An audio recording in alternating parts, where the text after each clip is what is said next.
అక్రమ సంబంధాలు అనేవి బాగా పెరిగిపోతున్నాయి. ఇష్టారీతిన ఈ సంబంధాలు పెట్టుకొని కొంతమంది చంపేస్తున్నారు, చచ్చిపోతున్నారు, ఇవన్నీ చూస్తూ ఉన్నాం. అంటే ఈ అక్రమ సంబంధాలని మనం కట్టడి చేయలేమా? మాకు సుప్రీంకోర్టే చెప్పిందని చెప్పి పెచ్చిమీరిపోయి ప్రవర్తిస్తూ ఉన్నారు కదా! ఒక అడ్వకేట్‌గా, ఒక ఎక్స్‌పర్ట్‌గా ఏం చెప్తారు మీరు? ఎవరైనా సరే ఈ దేశంలో అక్రమ సంబంధం పెట్టుకుంటే వాళ్ళ మీద పోలీస్ స్టేషన్లో కేసు పెట్టడానికి లేదు అనేది మనకు సుప్రీంకోర్టు చెప్పింది.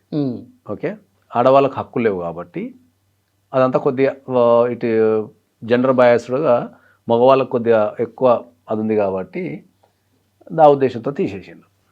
కానీ ఏమైపోయింది, అది జనాలకు తప్పుగా అర్థమైపోయి, ఓహో ఈ దేశంలో అక్రమ సంబంధం పెట్టుకుంటే మమ్మల్ని ఎవ్వరూ ఏం చేయలేరు అనేది బాగా ఇంజెక్షన్ చేయబడ్డది. సో పోలీస్ ఇంటర్ఫిరెన్స్ అది లేకపోవడం వల్ల బాగా ఇంజెక్షన్ చేయబడి వాస్తవానికి అక్రమ సంబంధాలు అనేటివి ఆ జడ్జిమెంట్ తర్వాత చాలా పెరిగినాయి అన్నమాట వాస్తవం.